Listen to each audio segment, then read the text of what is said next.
नमस्ते, हमेशा खुश रहो। Morning students, I JVN Jyoti Kumawat, Faculty of Education Methodology. Students, today I am going to deliver the lecture on teaching methods. As we have discussed in last classes, other methods. Today I have inductive and deductive method for you. So let's start the method. Inductive method first. Inductive method is an important procedure to prove a universal law. In this method, this is done by showing that if the law is true in a particular situation, then it will also prove to be true in other situation, similar condition at any place of the world. This method proceeds from concrete to abstract and specific example to the universal law. As all the scientific principles and conclusions are result of induction, thus this method is considered to be one of the most important method of teaching science. Here are some merits and demerits. If we go for merits, then they are develop scientific outlook among the students. This inductive method also develop scientific attitude among the students. Teacher can develop qualities of critical thinking and habit of keen observation among the students properly and accurately. This is very logical and psychological kind of teaching science. By this method, students can get various opportunities to play an active role in learning process.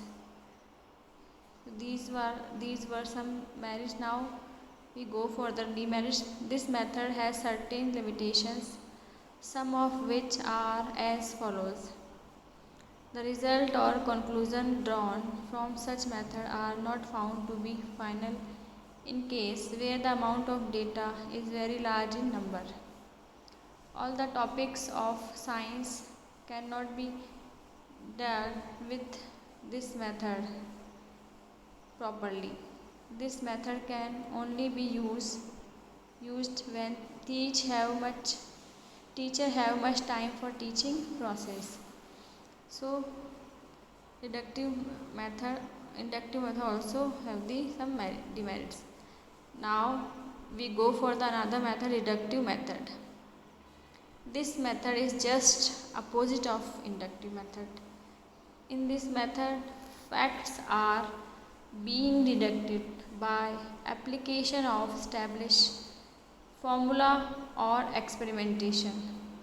In this method, one proceeds from general to particular principles, from unknown to known, and from abstract to concrete facts. Here are some merits.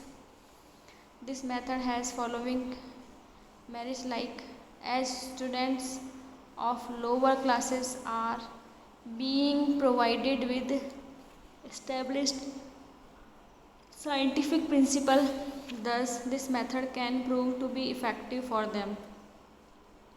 Students are not required to analyze the universal principles, so this method is quite time saving.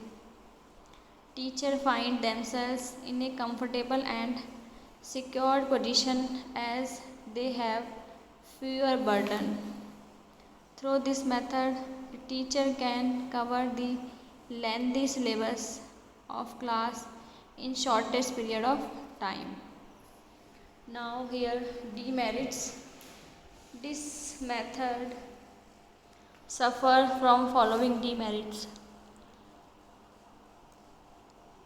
As the approach of this method is non-conform and non-explanatory, because of which it is considered to be an unscientific method of teaching. Through this method, it becomes difficult for the teacher to develop scientific attitude among the students. as in this method students do not get any opportunities to play active role in learning process. Some experts considered it as unpsychological in nature. Rote memory is being encouraged by this method among the students, as a result of which they do not become self-confident. It can be said on the basis of above discussion that it is not possible make use of these methods in solutions with each other. In reality, both of these methods are incomplete without the other. By combining these methods, education of science can be imparted to students of higher and secondary level. Thank you.